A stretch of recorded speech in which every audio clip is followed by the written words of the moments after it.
Welcome back to the show, everybody. Check out these headlines here. Well, we know about Binance and what happened to that, but guess what? There's some deep Ripple connections you may not know about. We're going to hear from Palau on the public stablecoin, on the public stablecoin on the public ledger.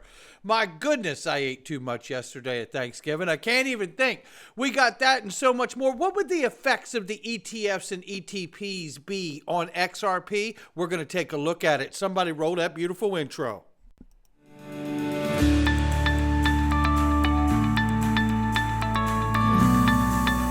Digital Perspectives with Brad Kimes. Come on in.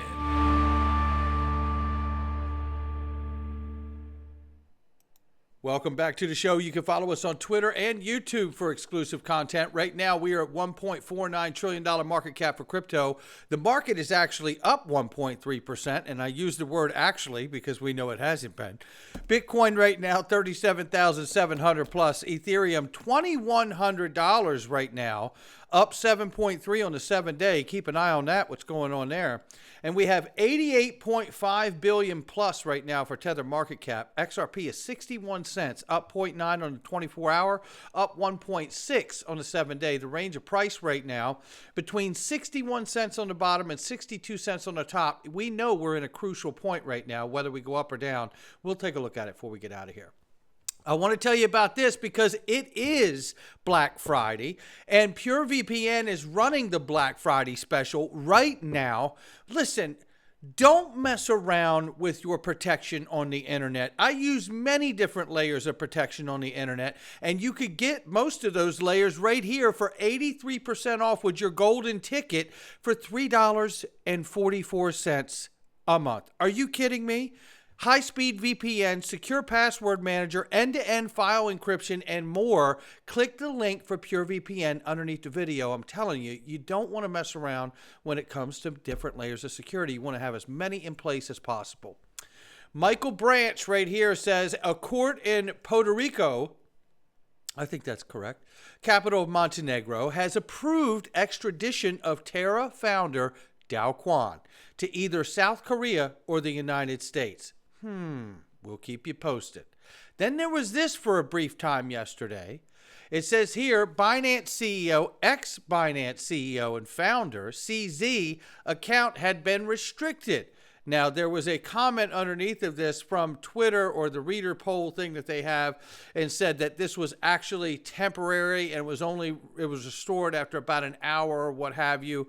But you know what? This is why I've started the Freedom Zone, because of what happened to the largest influencer in the XRP space, digital asset investor, who still has not been reinstated. This also happened to Meta Lawman, who's amazing, and he was banned too. I tell you, we cannot afford to lose touch with one another, and we're having an incredible conversation in time inside the Freedom Zone. Click that link, and for almost nothing, you can join in there, and we can stay connected forever without any worry of something like this taking place, temporary or long-term.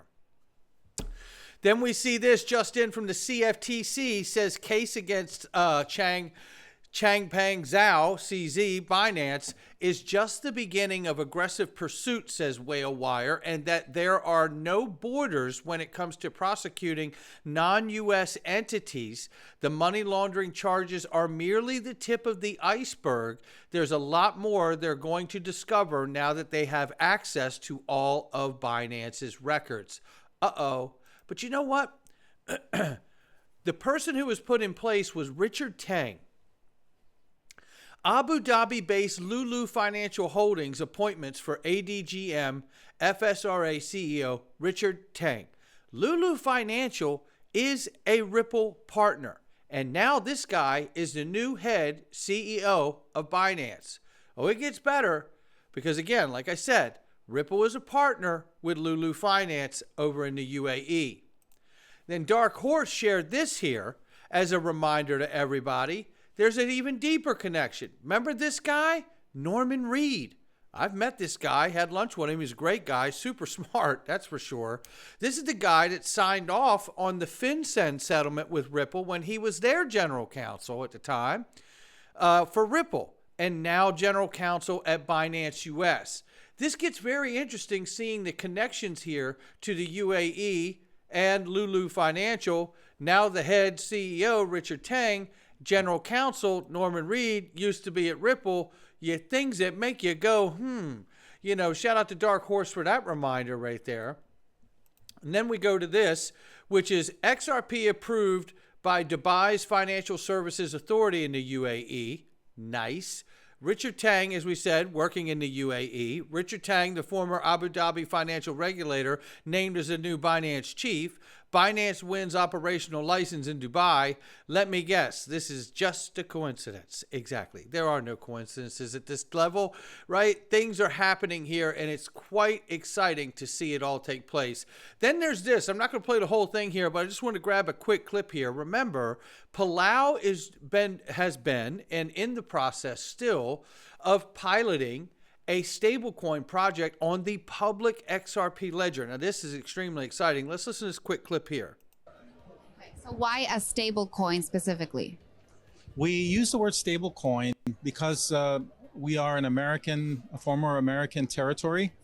So we still have a lot of the American influence, including in our banking system. We use the US dollar. Our major banks are all US branch banks from the region, Bank of Hawaii, Bank of Guam, Bank Pacific. But they operate under US federal rules. That doesn't always help people in country to access financial services or to be included in banking per se. So the stablecoin is a way that allows us to bridge using technology those challenges and allow people to access financial services and make payments. And that itself will help grow our economy and make our economy more efficient. A US dollar stablecoin on the public XRP ledger. I like hearing about it. That's good stuff. Keep your eye on it. Then there was this here from Crypto Basics. Crypto Basics says, Grayscale debuts new crypto sector index series as ETF wait continues. Now, we all know ETFs for Bitcoin and Ethereum, spot Bitcoin ETFs and Ethereum, are in the waiting for SEC approval. And this is exciting. Now, this article says here, according to Crypto Basics, Grayscale, the world's largest crypto asset manager company with over $30 billion in assets under management, is expanding its offering today. The company announced launching a Grayscale Crypto Sectors Index Series in partnership with the leading global index manager FTSE Russell. Grayscale's latest offering aims to provide investment opportunities to investors who wish to diversify their portfolio beyond Bitcoin and Ethereum. According to Grayscale CEO Michael Shaughnessy, the company has seen increased interest from investors seeking such exposure and often turns to Grayscale support in understanding the emerging asset class. You can see his post there, but it goes on here and basically saying in this, according to Grayscale's rating, the currency sector include crypto assets that primarily play the role of being either a store of value or medium of exchange or unit of account. The company's groups Bitcoin, Bitcoin Cash, XRP, and Litecoin under this sector. Then they go and talk about smart contracts and put Ethereum, Solana, Cardano, and Polkadot and Tron in the smart contracts platform sector.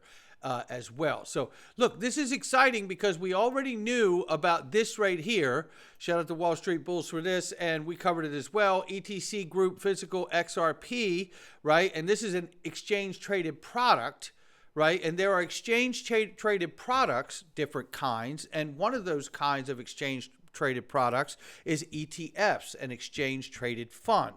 So it's like saying exchange traded product is like saying automobiles, right? An exchange traded fund is like defining a car versus a truck, right? They're different products inside of ETPs. I've had a couple questions about that, so I wanted to clear that up. But we know that these things are coming our way and already exist in some areas of the world already. So what does this mean? I wanted to put this out because I believe that this is a great way. I'm a visual learner. I love it. So this is what I wanted to put together here. Think about this for a moment. What supply and demand effects for ETPs and ETFs looks like for an asset like XRP that will also have a growing demand for its use case utility for cross-border payments and beyond. If you look at XRP supply and demand on this chart, you see XRP supply, and it starts off with these ETFs, right? And people wanting to invest in them and that demand. Well, that means that those funds have to go to the XRP supply and grab it and lock it up into custody. Once they lock that up to back the actual fund, which has to be done, then you have to understand that that is no longer available for payments. Now, Uphold and Ripple are actually going live in December of this year, next month, and days away, with payments together, which is really a live, living, breathing version of Ripple Liquidity Hub in conjunction with Uphold to serve payments back in. This is going to be massive for everyone involved. But again, that is going to create a bigger demand for using XRP every day because the market participants' demand for payments will be necessary, and they're going to want to take advantage of what they can get in the savings and the speed and efficiency of getting it done immediately. That demand on the XRP supply, plus locking up the crypto for backing these funds that are going to continue to grow, can really drain non-on-demand liquidity exchanges of the asset, bringing it underneath of the fold of the large institutions, which they want anyway. But the other effect, which we would all love to see, is what happens to price effect over time.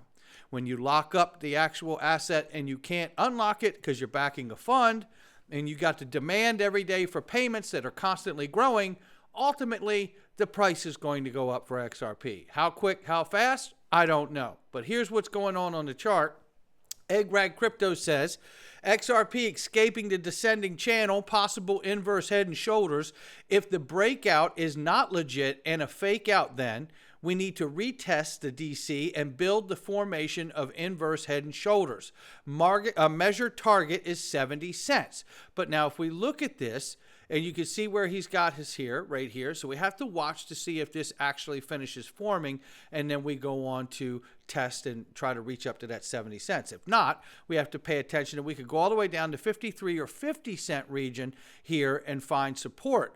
Hopefully we don't go any lower than that. But if we do, I know what I'm going to do. I've been in this space a long time, and that's not financial advice. But what I do love here is that XRP Army, stay steady, because in the future, our targets will be $70, $700, and so on. And I believe this. I believe this, and I know that we watched it happen for Bitcoin, and we watched it happen for Ethereum. Right? I certainly got to see it happen for Ethereum, no doubt about it. And I watched Ethereum go from like $8 to, I forget what it was, $800 or $500. I can't remember. It was a massive jump in a very short period of time. Because look, let's understand this. Regardless of the free pass that Ethereum had, regardless of ETHgate and how it got that free pass, we do know that Ethereum is smart contracts. There's functionality there that didn't exist in Bitcoin's network. That demand created an enormous run on the asset itself. Why couldn't it happen for XRP? I don't see why it can't happen. The other thing is that we also have learned since then that Ethereum gets more expensive as it goes. So there is a hurdle and many hurdles in front of Ethereum as well. And we also know it's a siloed island. That's why it's so exciting about the XLS-38, which is a cross-chain to the EVM to really allow interoperability between the XRP ledger and Ethereum network. That is hugely exciting. Combined all of that with ETFs, ETPs, and the demand for payments constantly growing over time, I couldn't be more excited that I'm here this early, and I hope you are too. Not financial advice from me or anyone else. Join us in the Freedom Zone, ladies and gentlemen.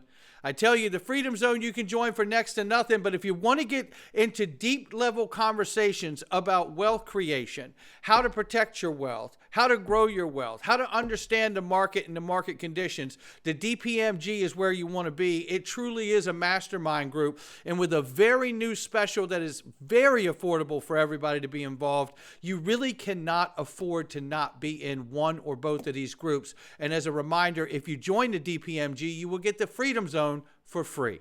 I will see all of you on the next one.